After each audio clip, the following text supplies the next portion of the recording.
UGC पर BJP को लग सकता है अब तक का सबसे तगड़ा झटका। सपा सांसद के बयान से तेज हुई हलचल। क्या बड़ा खेल करने जा रही है सपा? अंदर की खबर अब आई बाहर। सपा सांसद के किस बयान पर बीजेपी नेताओं की हिल गई कुर्सी? यूजीसी पर बात यूपी में फिर से बिगड़ी। क्या है ब्राह्मणों को लेकर बीजेपी का स्टैंड? एक रिपोर्ट में सब कुछ होगा साफ। यूजीसी पर गर्म हुई देश की सियासत। क्या आने वाली है बीजेपी पर नई आफत? ये बात यूं ही नहीं कही जा रही है, क्योंकि यूजीसी को लेकर देश की राजनीति एक बार फिर गर्म होती दिखाई दे रही है। संसद से लेकर उत्तर प्रदेश की सियासत तक इस मुद्दे ने नई हलचल पैदा कर दी है। सपा सांसद के बयान के बाद ये चर्चा तेज हो गई है। आने वाले समय में ये मुद्दा और बड़ा राजनीतिक रूप ले सकता है। खासकर उत्तर प्रदेश की राजनीति में यूजीसी को लेकर नई बहस शुरू हो गई है और सवाल उठने लगे हैं कि क्या इससे बीजेपी की मुश्किलें बढ़ सकती हैं। हालांकि तस्वीर पूरी तरह साफ नहीं है, लेकिन इतना जरूर है कि सियासत में हलचल तेज हो गई है। क्या कुछ हुआ है? क्या सपा सांसद ने बयान दिया? चलिए आपको सब कुछ बताते हैं। दरअसल लोकसभा में चर्चा के दौरान सपा सांसद शिवपाल सिंह पटेल ने यूजीसी विधेयक 2026 को लेकर सरकार पर सवाल उठाए।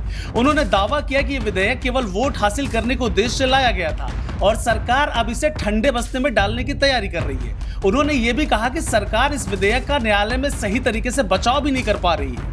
इसी बयान के बाद राजनीतिक गलियारों में चर्चाएं तेज हो गई है कि यूजीसी का मुद्दा आने वाले समय में एक बड़ा राजनीतिक विषय बन सकता है। सपा सांसद ने अपने भाषण में यूनिवर्सिटी स्थिति पर भी चिंता जताई। उनका कहना था कि देश में कई यूनिवर्सिटीज में जातिगत भेदभाव बढ़ने की शिकायतें सामने आ रही हैं। उन्होंने कहा कि विश्वविद्यालयों में कई बार चयन प्रक्रिया में पारदर्शिता पर सवाल उठते हैं और छात्रों को यह महसूस होता है कि उनके साथ न्याय नहीं हो रहा है। हालांकि सरकार का पक्ष अलग होता है और सरकार का कहना है कि नए नियम उच्च शिक्षा संस्थानों में समानता और पारदर्शिता लाने को उद्देश्य बनाए गए हैं। हालांकि सरकार का पक्ष इससे अलग है और सरकार का कहना है कि नए नियम उच्च शिक्षा संस्थानों में समानता और पारदर्शिता लाने को उद्देश्य बनाए गए हैं। दरअसल यूजीसी ने जनवरी 2026 में नए नियम जारी किए थे, जिनका उद्देश्य शिक्षा संस्थानों में जाति आधारित भेदभाव को रोकना बताया गया था। हालांकि इन नियमों को लेकर कुछ वर्गों में असंतोष भी देखने को मिला।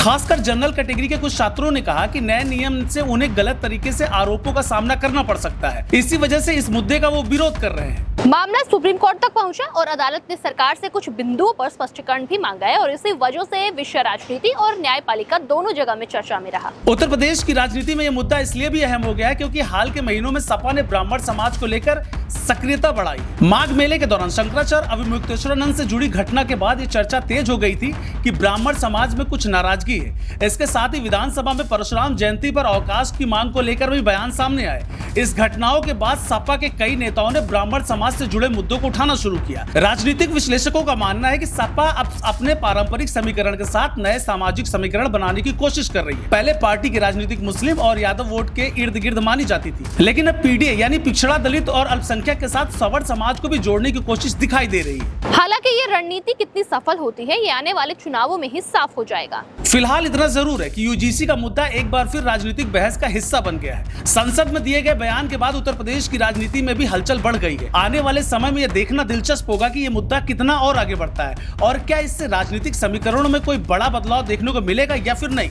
लेकिन अभी के लिए इतना तो तय है कि यूजीसी को लेकर उठी बहस ने सियासत का तापमान जरूर बढ़ा दिया है। देश दुनिया की हर बड़ी सटीक और भरोसेमंद खबर देखने के लिए अभी विजिट करें हमारे वेबसाइट nowuttarpradesh.com और nownoida.com पर, क्योंकि यहाँ आपको सिर्फ सुर्खियां नहीं बल्कि पूरी जानकारी मिलेगी।